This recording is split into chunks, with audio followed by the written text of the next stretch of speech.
Good evening, everyone. We're just waiting for everyone to enter the room so we can begin our webcast. Thank you.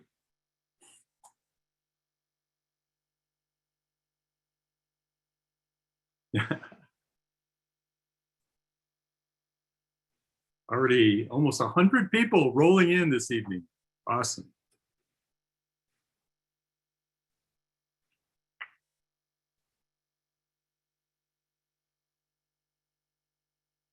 Here they come.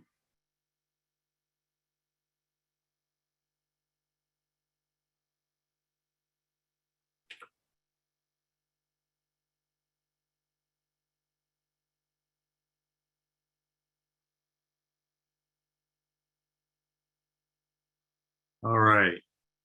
Well, once again, good evening, everyone. I'm Dennis N. Hulson, Chief Learning Officer for the National Art Education Association.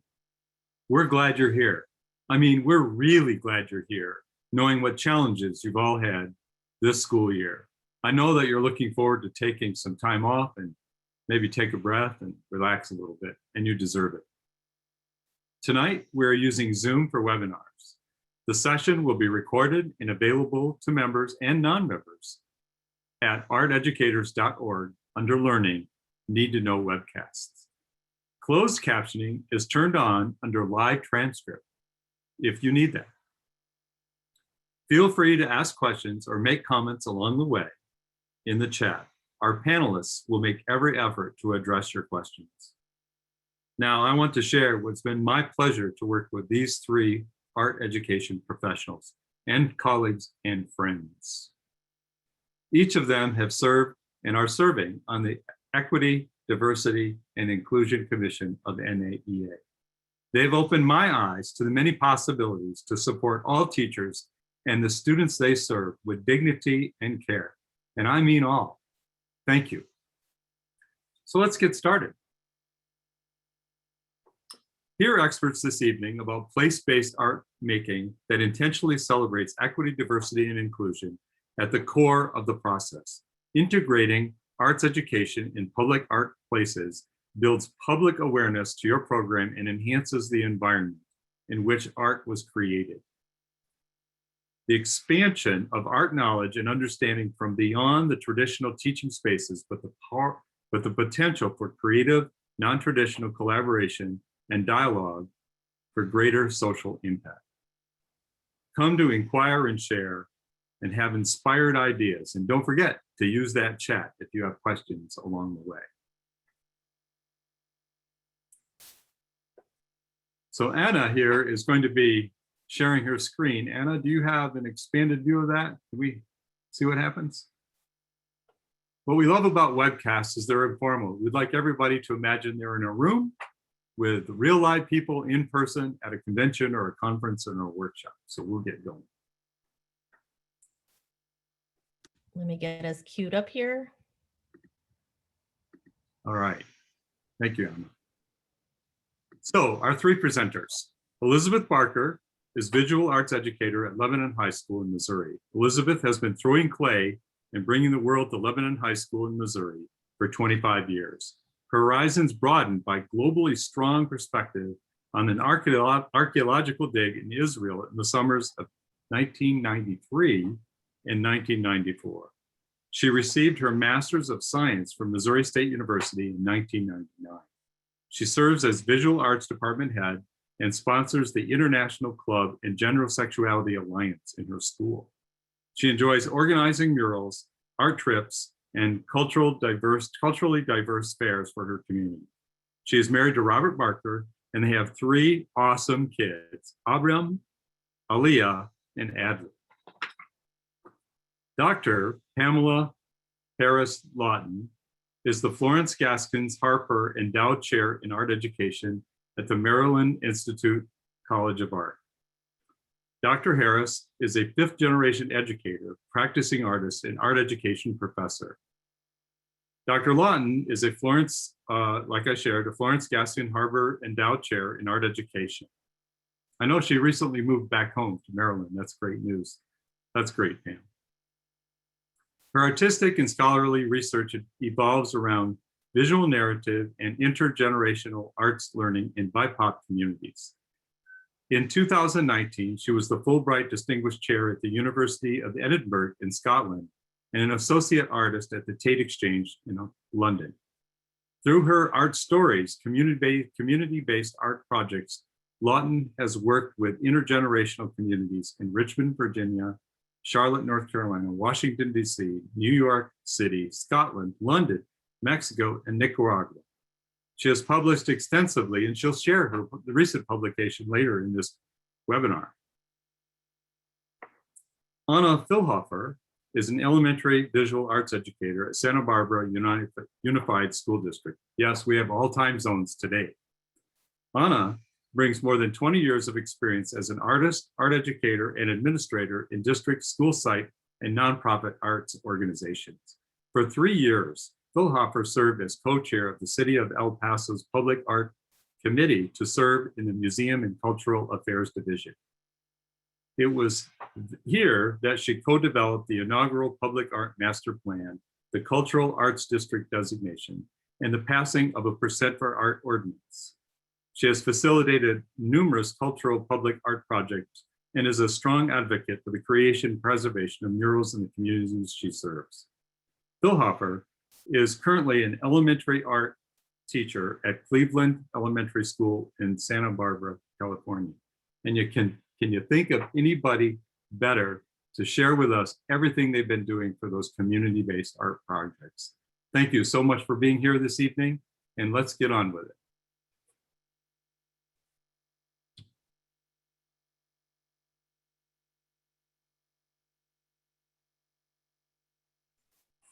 Okay, thank you everybody for joining us. We're so thankful you're here with us today. So we thought we'd start with, what is place-based art education? And place-based art education is grounded in the resources, issues, and values of the local community. It focuses on the local community as an integrating context for learning at all levels, across all ages. It fosters growth of partnerships between schools and communities, works simultaneously to boost student achievement and improve a community's environmental quality and social and economic vitality. And you'll see examples of that as we go along.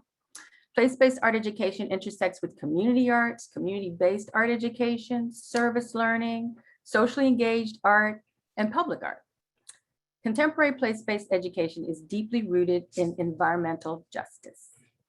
Next slide.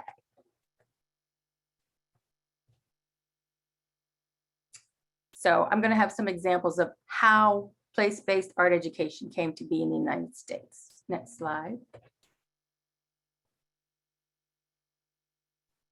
So we'll start with the turn of the 20th century.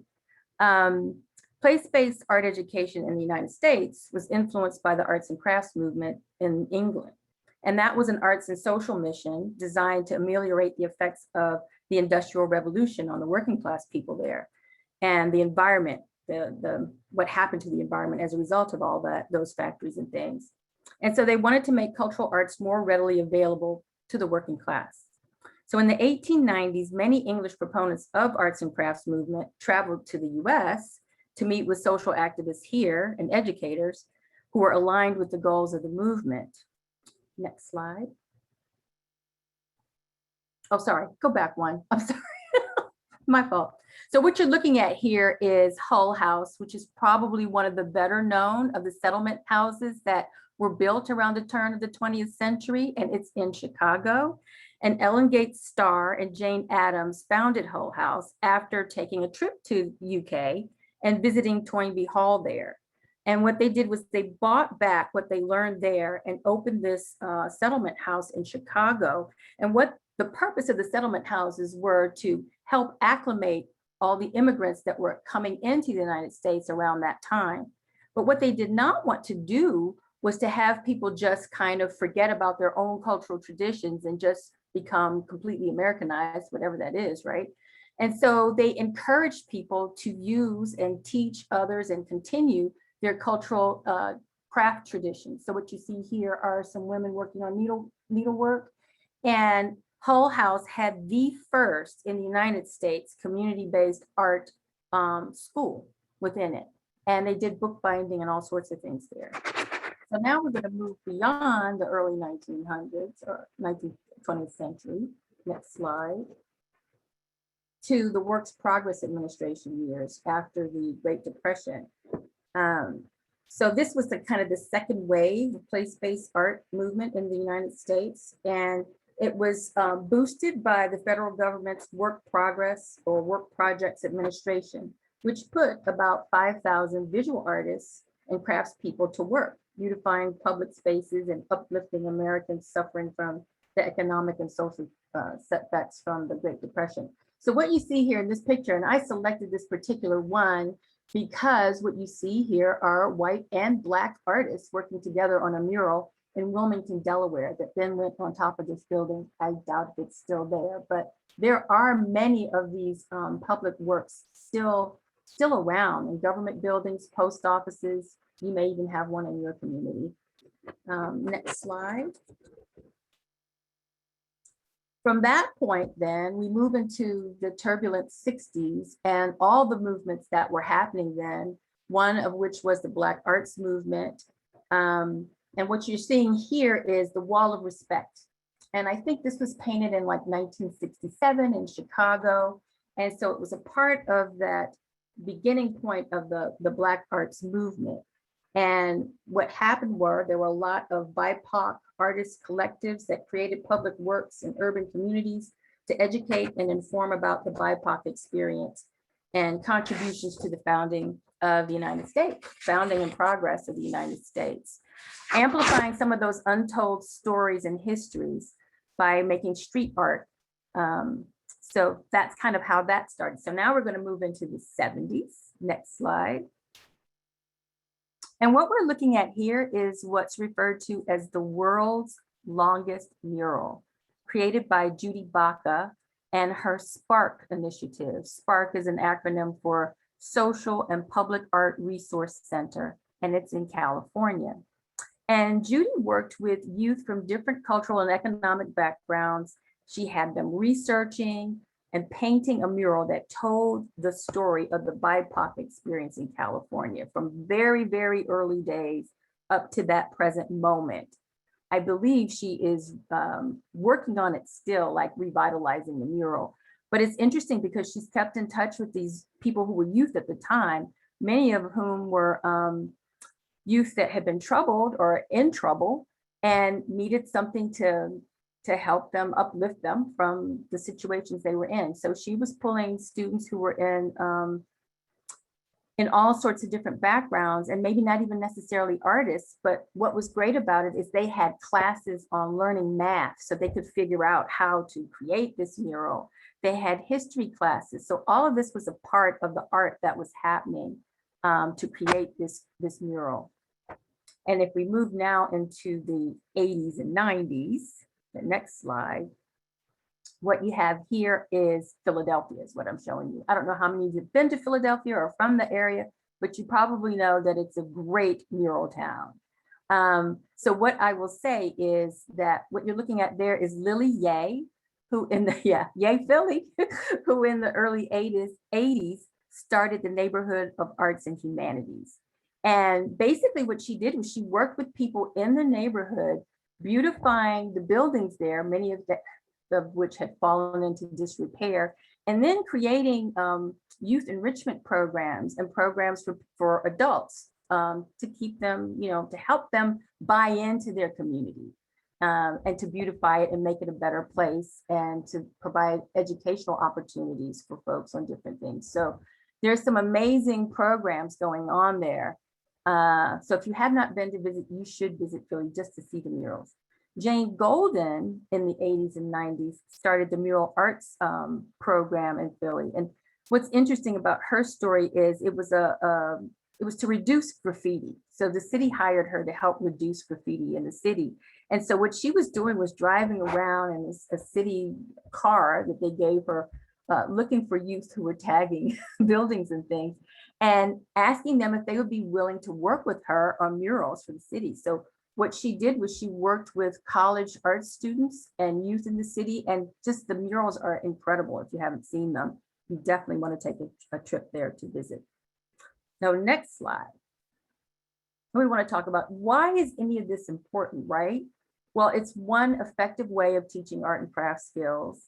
It's an even more effective way of connecting diverse groups around common human themes, beautifying spaces, healing unsettled communities, creating opportunities to amplify unheard voices, and celebrating the unique traditions and cultural heritage of the community. It also, as a teacher, helps you connect your students to the school's community by developing positive classroom community models. You can help your students see what art will do for them once they're out of school and out in the world, how art can be a powerful voice for their community. So with this, I'm going to turn it over to Liz. Thank you, Pam. Last August, students in Lebanon, Missouri gathered to paint a vintage postcard style mural on a downtown building housing the Hogan Land Title Company. This project was a collaboration between the city and the school district. Earlier in the summer, students had been involved in producing a documentary about the life of local educator Eleanor Ford. In the late 40s, Ford's career in Lebanon began at the Black W.T. Vernon School. When Lebanon integrated in 1958, Ford became the librarian for the 3 elementary schools. Her influence as a master storyteller and loving, effective educator spanned at least 2 subsequent generations before she died in 1991. When she was sketched into the design for the wall, a city official suggested we only paint the postcard since tourists wouldn't understand her story or significance. When students learned of this, they protested the decision by writing a dozen emails to city officials and school administrators. The decision was immediately reversed, and the monumental image of Ford reading in a rocking chair remained. Next slide. As the mural neared completion, community members would frequently pull over to share memories of library time with Mrs. Ford. Though 3 decades had passed, her legacy still matters to Lebanon residents.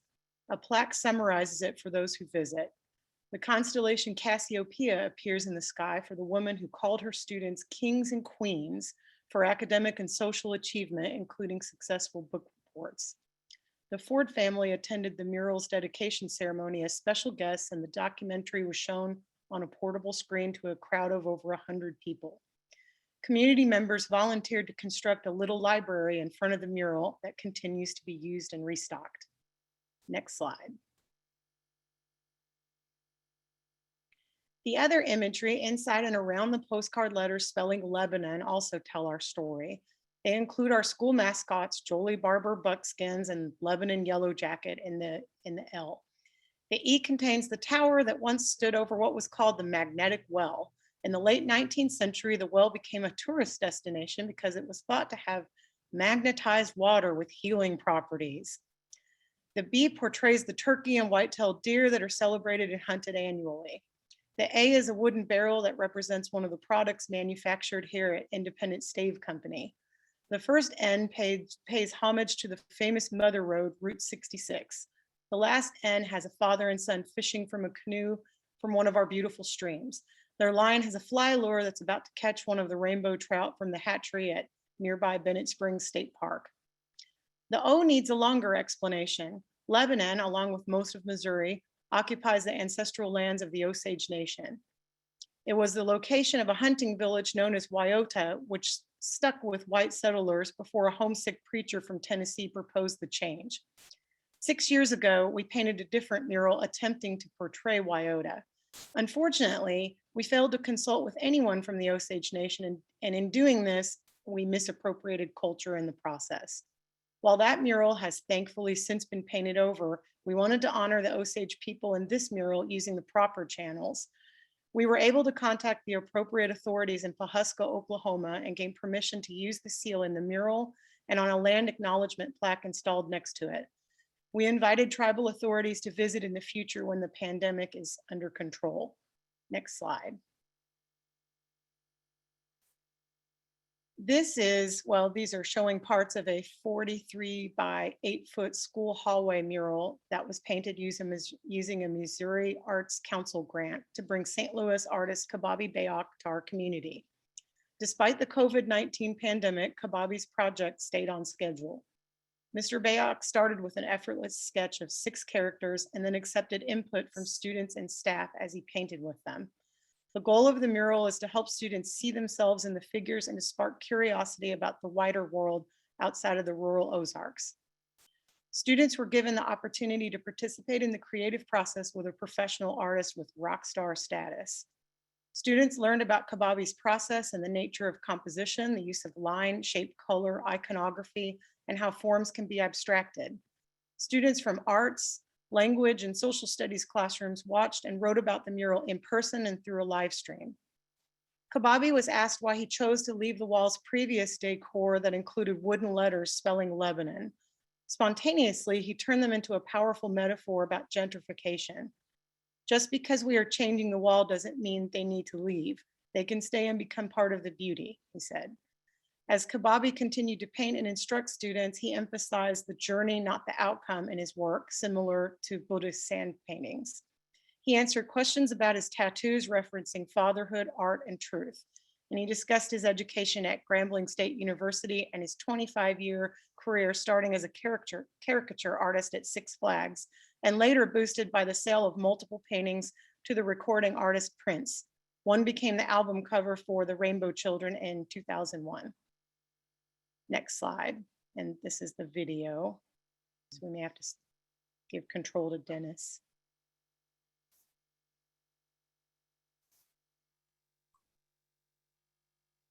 Design is already on the right, but decided to center it. And the hand in the cog was actually behind the little boy in there he is now. And I like that the hand is a strong, dominant part of the mural as well. I mean, you can read the quote above, everybody plays a part. The hand holding the cog speaks to that quote. But also you look at the cog and you see the blue around it, and you have a 9. And that 9 is a nod to Justice Ginsburg, who just recently passed. And, you know, she believed that why not have 9 women on the Supreme Court? So that's why I put that 9 there. And then also, it just felt like a good place to put the pride flag.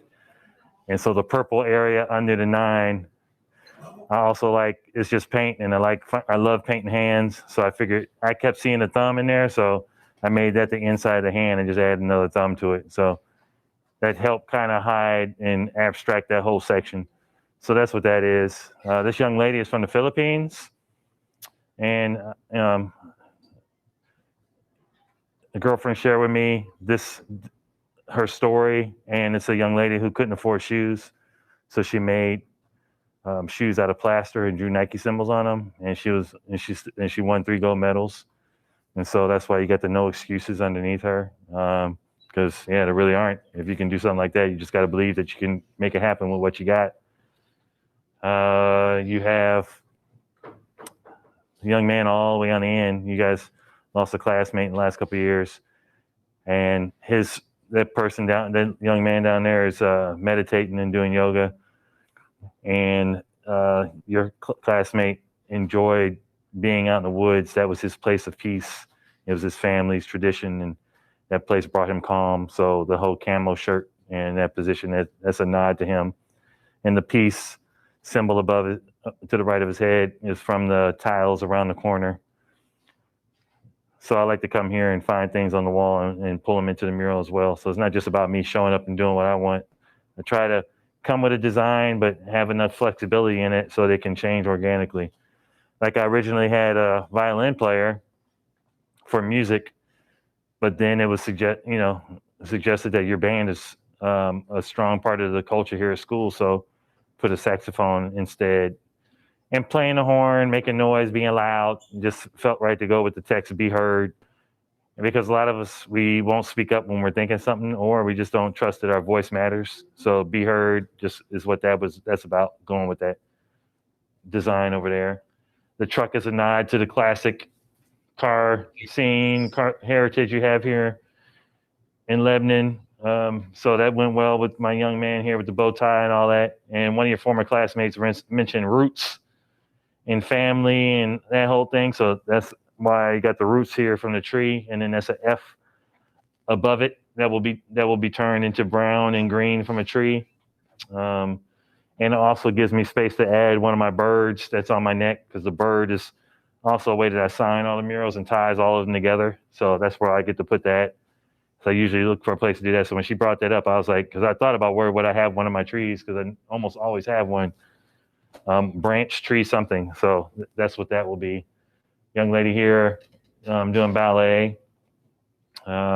Just have to have a very diverse cross section of students, so that everybody can either see themselves or a classmate on the wall, just so everybody can feel like we all, again, the whole cog, we all matter.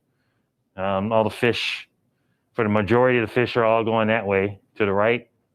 But then there are two that are like, nope, I don't want to go right. They want to go their own way, which is very hard to do. It's easy. It's just hard to be different and stand out. So that's what, and it's easier though when you have somebody doing it with you, or you have an example to go by.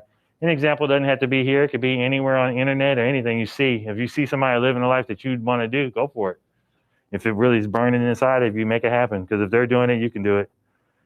The pig abstract, just a nod to farming. This flower here is a balance on the flower up there in that quote. And flowers don't worry about the bloom of those nearby. How can they? They really don't. They just grow and do their thing. So we should kind of take that as a metaphor for allow our growth to be our growth, and don't compare ourselves to our neighbors, our peers, our friends. We'll develop on our own pace. Outside of that, it's still kind of growing organically. Like I said, this just came today. The 21 is a nod to your classmate who just recently passed also. That was his team number. Buzz is everywhere, so he's subtle now. So there's just an outline of him in her pants, her shorts. We don't need Buzz full on the wall, because you guys see him all the time. So, but he's there. I think that's it so far. That's where we're at. Does that inspire any questions?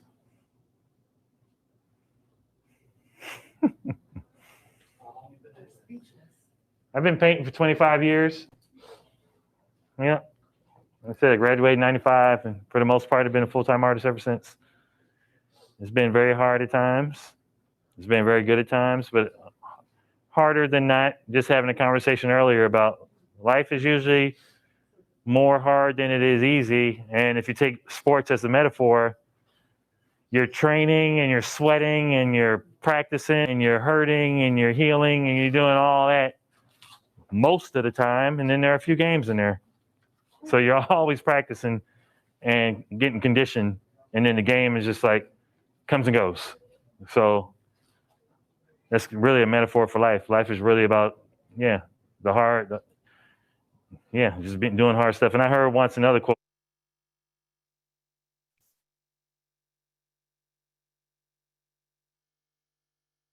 Just waiting for. Can't believe we did a mural in the middle of a hallway in the middle of a pandemic. So you can see the reality of that as students are walking through the hallway while we're recording and talking. And it led to a lot of conversations. I just wanted to say that hallway mural with Kababi Bayok was a transformative experience for our students and staff and community. And this beautiful mural will continue to teach and tell stories for years. And one of our students wrote, the moods and meetings behind the artwork is basically that you shouldn't feel left out or like you need to change to be like others if you're different. It's okay to be different. And we have a lot of students that really need to hear that message in our community. And thank you. I'll now turn this over to Anna. Thank you so much, Liz. I'm going to try to navigate both worlds here, and I'm going to it worked. Thank you. I am so happy I'm able to do this, y'all. You'd think that I've been doing this for a while, and I'm still finding myself learning every day about technology. I'd like to invite us to expand on Pam and Liz's presentation by focusing on how public art struggles with gentrification and its subsequent displacement of low-income communities of color.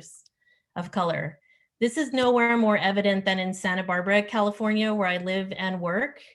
We have vibrant neighborhoods that have been a welcoming hub for immigrants from Mexico, Central America, South America. However, it's also the epicenter of income inequality, whereby folks are paying rent at 70% higher than the median household average. A good majority of our families work 2-3 jobs just to keep up with their rent. We are seeing more and more gentrification happening in our neighborhoods, and we're also seeing erasure of cultural assets, such as murals in our public spaces.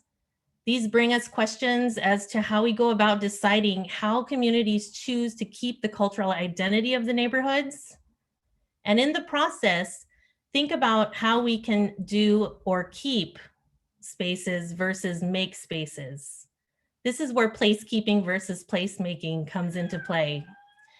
Placemaking is where you create spaces that attract a certain clientele or resident into a neighborhood, rather than taking into account the historical memory of the neighborhood and those who have inhabited those spaces.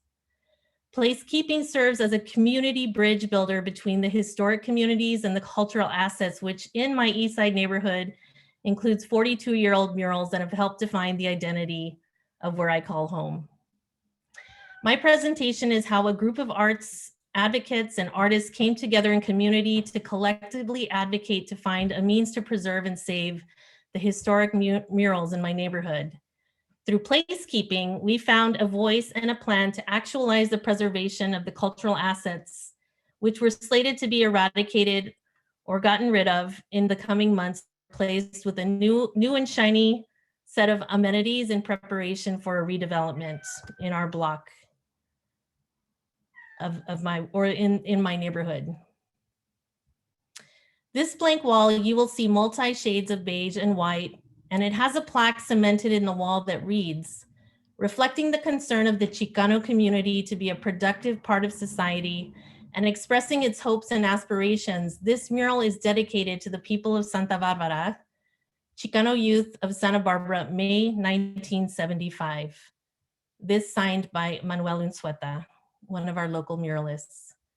This is one of 20 murals that has been eradicated or destroyed with no public process. The community came together in response to this to say that the existence of murals should not simply be the determination of one or a few people in city government. There should be multiple opportunities for responsible dialogue around keeping cultural assets in our communities and our neighborhoods. It was through the process of seeing these murals eradicated one by one that it was critical to validate both the experiences of the people who lived in the immediate area, those from the past, as well as those experiences of people living here and into the future. In my community, the preservation of murals allows residents, including myself, especially those in immigrant communities like Santa Barbara, to hold on to their history and leave some heritage for future generations. In a cherished community organization center not too far from the murals is La Casa de la Raza, which has been in service to the Chicanx community since 1970. These are murals that have been painted in La Casa and now hold a historic designation as defined by the city. In thinking about the Chicana art that came out of the movimiento or the movement in the 60s and 70s, as Pam had illustrated, it is critical that we understand that Chicana art was created in essence as a form of protest. These vibrant iconographies depict subject matter that were direct and unapologetic. As a central issue to the movement was the creation of a collective identity. The mural paintings created by the early muralist Manuel Unzueta is part of a cluster that helped to define the self-identity of the Chicana community that was affirming and challenged racial stereotypes that had plagued the city of Santa Barbara for decades. Unzueta has produced some of the most powerful statements and images found in Chicano art. And since its inception during the Chicano movement in the 80s, Manuel's ability to define and recognize the historic and cultural relevance of the Mexican-American experience through paintings has made him a local treasure. His work is displayed in Mexico, the Smithsonian Institute in Washington, D.C., and other cities throughout North America. Additional noteworthy artists are part of this cluster of murals, not just a block away from La Casa. Manuel Unzueta, Carlos Cuellar, Armando Viejo, Armando Rascon, Vanessa Terán, Miguel Rodriguez, Alvaro Surman, Annette Unzueta, Danny Mesa, John Russell, Miguel Salazar are all collectives of artists that created the 18 extant murals painted between 1979 and 2011. Currently, the city of Santa Barbara is in the planning phase for a large-scale renovation of this park. The complete renovations to the current park environment are outlined in what they call the Ortega Master Plan. It details a full-scale demolition of the existing facilities, the remediation of hazardous toxic materials, and the proposed destruction of these murals.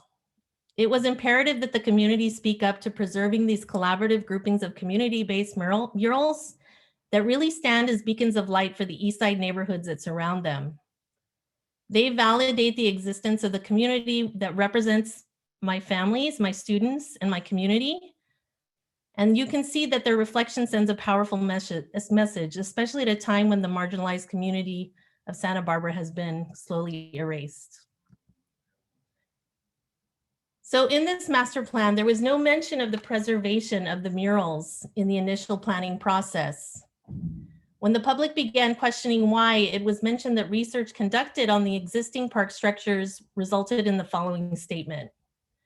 The murals are painted on structures that are old and were viewed by the urban historian and found to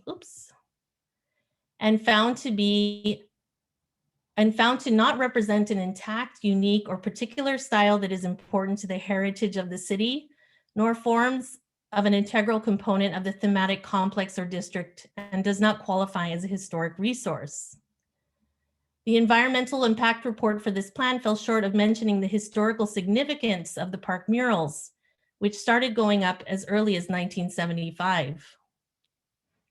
The murals do not represent an intact, it does in fact represent a particular style that is important to the heritage of the city.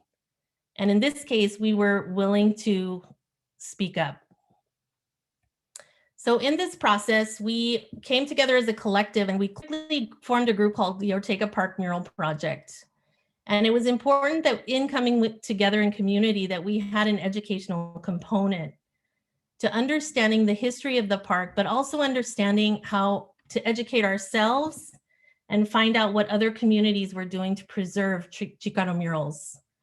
So a panel was put together and it included Holly Burnett Sanchez, who's an associate professor emeritus of art history at the University of New Mexico, and she's the co-editor of Signs from the Heart, which is a study of California murals. Tim Drescher is an independent scholar in Berkeley, and he's the co-author of Agitate, Educate, Organize.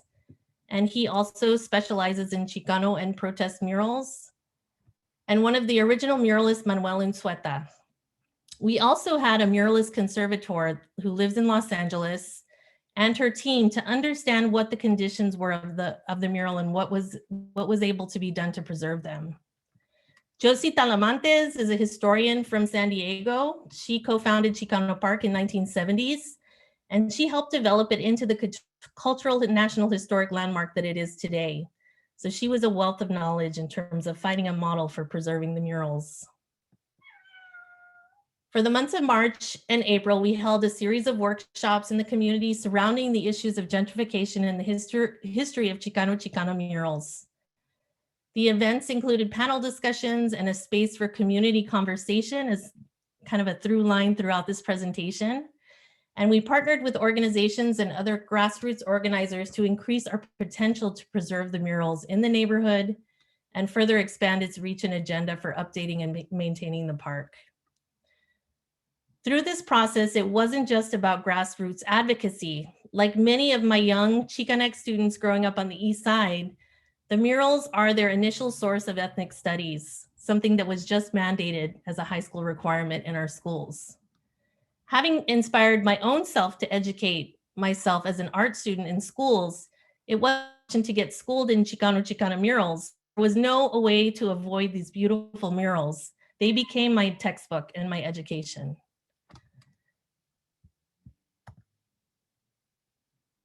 Community engagement was an integral part of the process to understanding the importance of the murals. By initiating dialogues with residents, we came to understand their experiences and connections to the community and what the murals meant to them.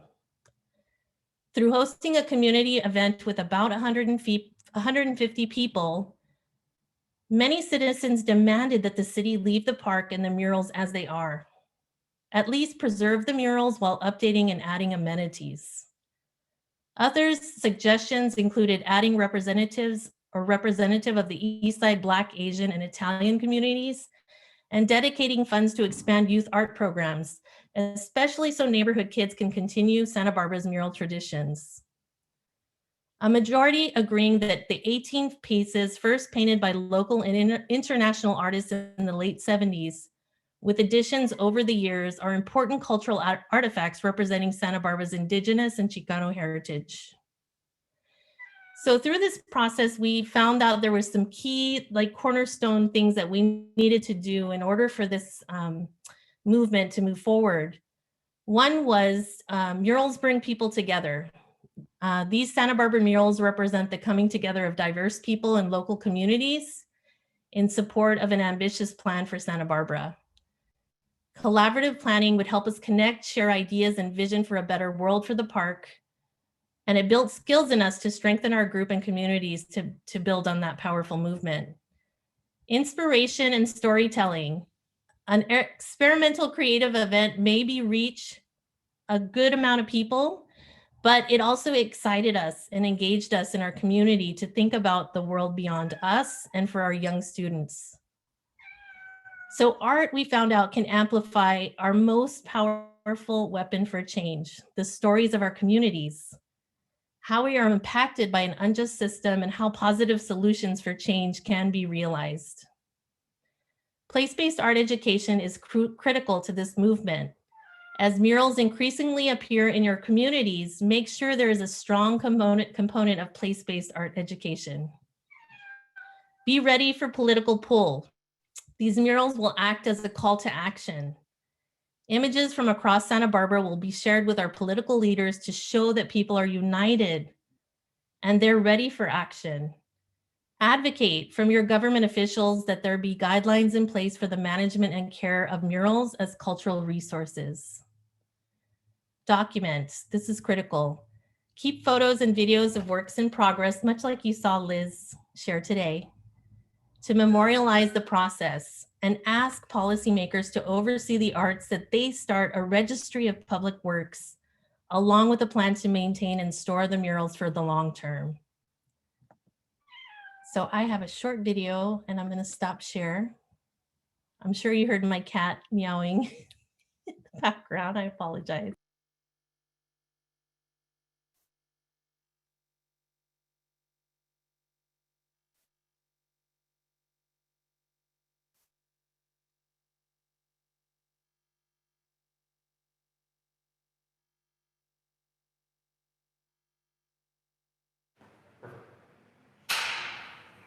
We should make the M&Ms.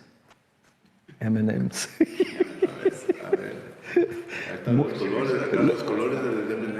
Los muchachos mexicanos.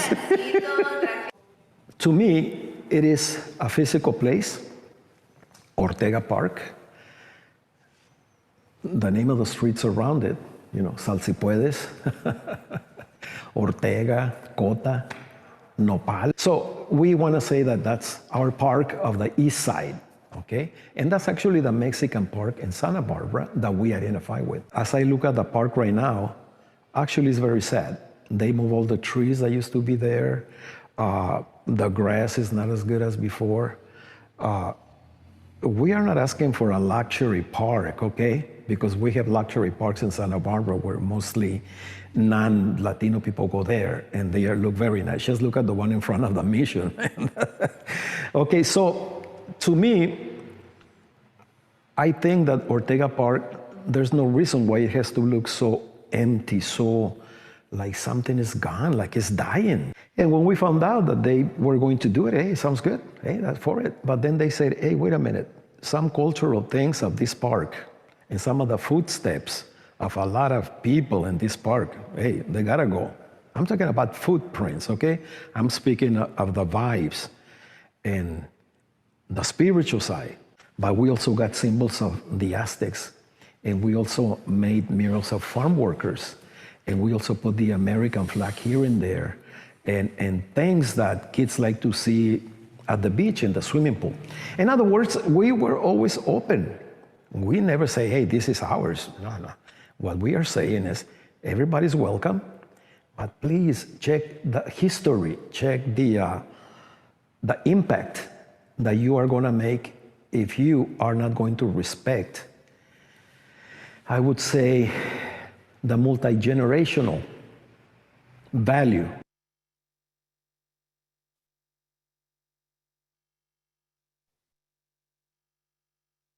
So now I'm gonna pass it on over to Pam, and she's gonna close us out. Okay, thank you. I'm going to try to be pretty quick because I know we want to have time for questions and conversation. So basically, as an educator of educators, my big concern is for my students who are going to be art teachers, and many of whom, because I've been teaching in urban settings, are going to be working with Black and Brown youth. And so I want them to get out into the communities and see who's out there. So some of the projects that I've done, if you go to the next slide for me, are art stories projects, as I call them. And this one really quickly was one that I did in Richmond with my pre-service art education students and youth, mostly high school age youth, at the 6 Points Innovation Center, which is in the Highland Park neighborhood in Richmond, which is a predominantly Black neighborhood that is fighting gentrification. And so they have a center there for the youth that the youth actually said, this is what we want to do in here, this is what we want to have. And so there wasn't an art project. So what we did as a class is we met with the youth there and we talked about creating social justice Richmond/Highland Park themed alphabet books. And so these were artist books that we created with the youth there. They came up with 2 sets of alphabets, one for young children and one for older adults and teens in the neighborhood. And we thought about several questions as we were making these books. And they were, what's great about Richmond? Your community. What are you most proud of? What should outsiders know? How does Richmond's past impact your present, your future? What needs to change? And how can we use the arts, in this case, artist books specifically, to teach and engage people in this community and others about the importance of social activism and literacy in this case, because reading, of course, is always important. So each of us, that is me, my students, the youth we worked with, made one of these books for themselves using the alphabet that they generated together. And then there were 6 additional books. 2 were given to the local elementary school, 2 stayed at the youth center, and 2 were given to the public library for anybody coming into the public library who wanted to engage with them. Next slide. This is the project that I took some of my students to Nicaragua, and we were working with mostly women and children living in what were called trash dump communities, which is a terrible thing to say, but basically they were allowed to squat on the trash dump. There were 2 that we worked with, Tipitapa and La Charreta. And what you see here, that picture in the upper left, is actually how they were making a living. They were human recyclers. So they were going through and recycling items that they could get a few cents for. And it was not a really great way to live. And several of them were sick because they also fell into prostitution as another way of earning income. And so we wanted to work with them, but we wanted to see what wasn't being recycled and how could some of the materials in that place be used to create crafts that they could then perhaps sell. So we worked with them on several prototypes, some of which were things made with plastic that they were not recycling, ironing plastic bags together to sew things, crocheting with it.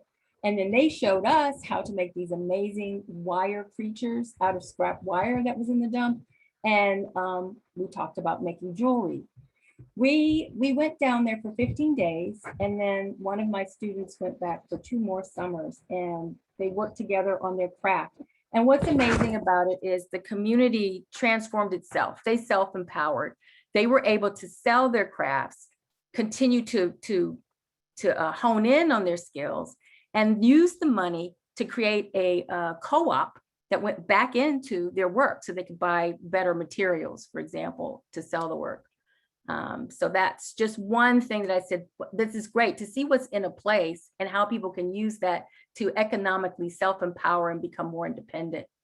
Next slide. I think this is the last one. So this is a project that I worked on in Charlotte.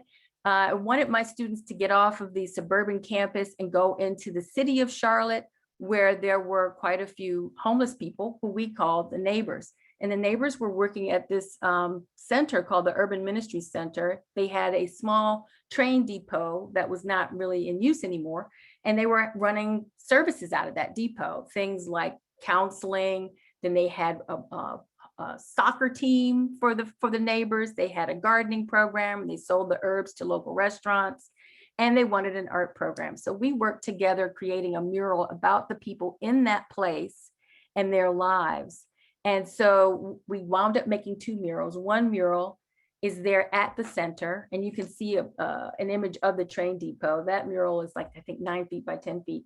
And the other mural, which is 4 feet by 6 feet, is actually at UNCC, at the university there, at the School of Nursing and Social Work.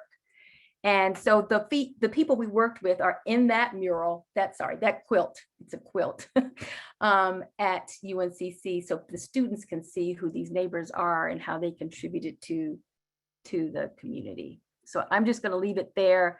I do have a book, as Dennis mentioned, it's in the last slide on resources. And if you're interested in hearing more about those projects, it's in the book. But step back, because Anna's going to talk to us a little bit about how do you start stuff like this? So I think this is just a wealth of information. And in thinking about all these projects and all of these things, it's good to maybe think about how we can synthesize some of the information that we've gathered.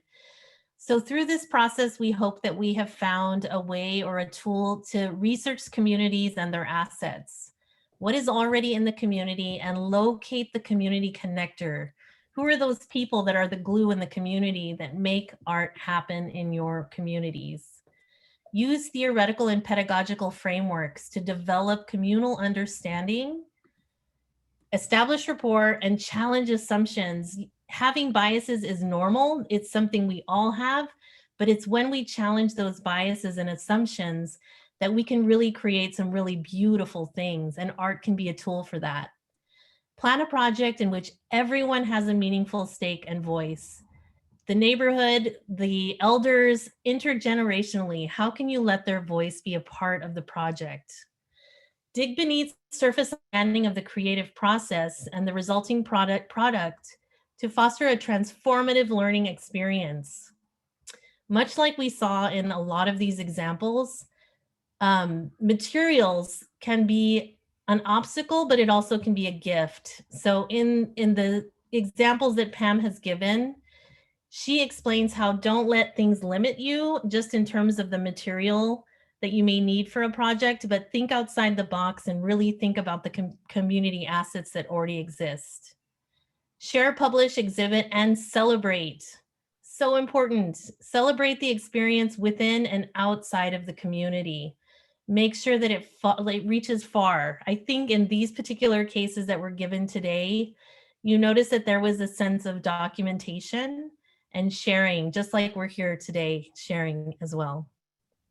Establish and evaluate learning outcomes. This is critical.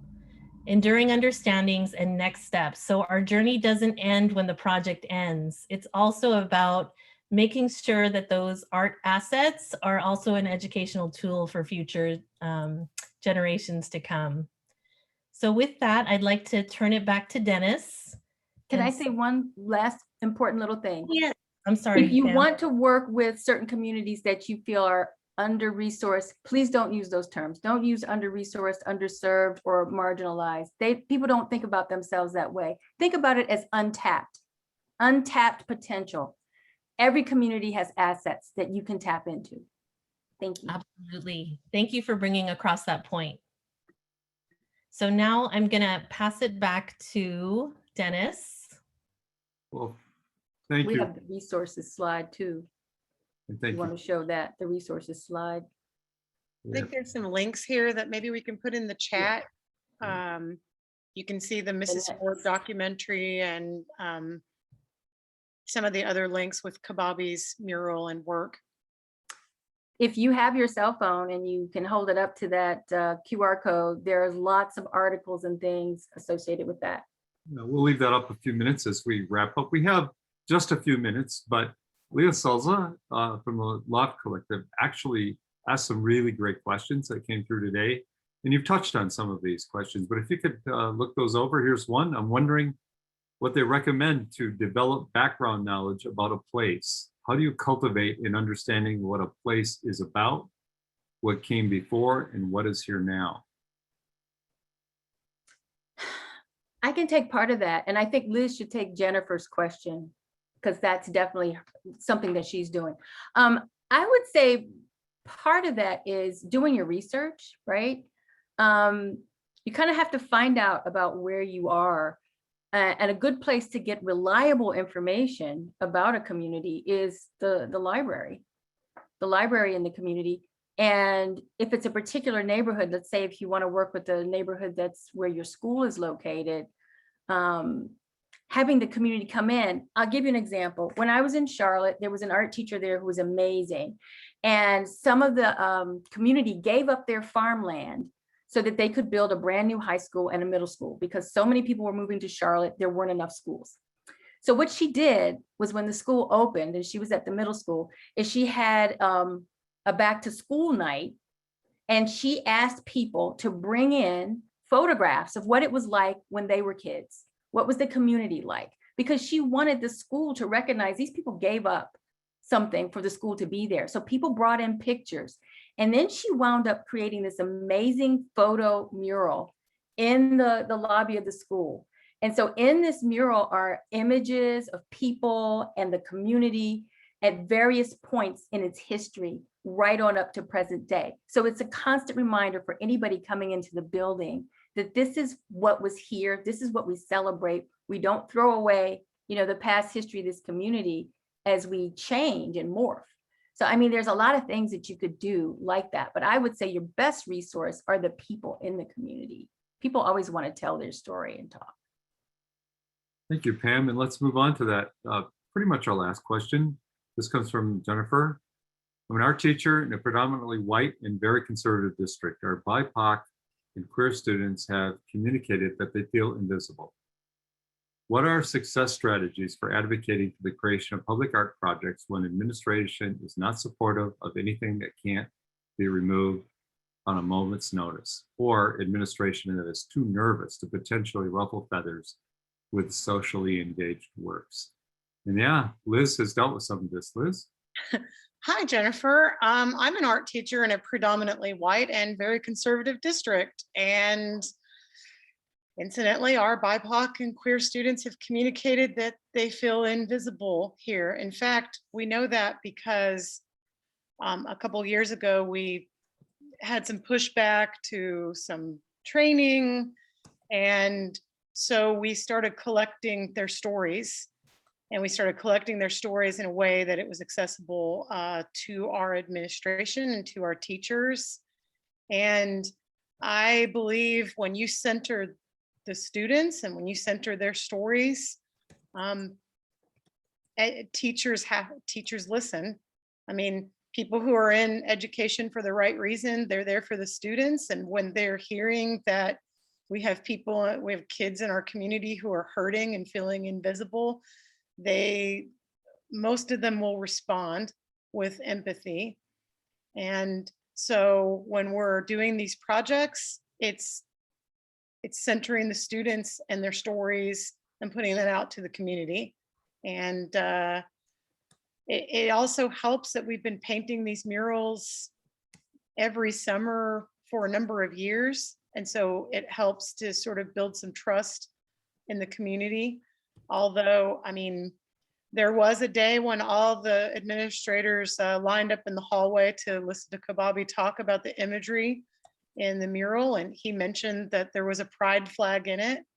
And I got a little bit nervous, but since it was about the students and the students were the ones that requested for that to be there, it is still in the hallway. So I hope that helps. That's resilience, resiliency. I love your comment, Liz, about kind of a legacy of murals, not just one, but you know, it's like it's become part of the culture. There's so many more questions. We are having maybe some challenges with the QR code. We did test that before we begin, but we apologize for that. But there's a question. Maggie Pino, hi Maggie, says, where is the book sold? So I just put in the chat, the NAEA bookstore and Teachers College Press. You can get it there if you go to their website. All right. Well, fabulous job this evening, everyone. Thank you all, our participants and our panelists for joining. And this recording will be available at arteducators.org under Learning, Need to Know Webcast. And this is for members and non-members alike, so you can share this with your colleagues who aren't members. Of course, we'd like them to be members. These are the great things that NAEA is doing to support you. So with that, we'll stop recording now and we'll have a little outtakes.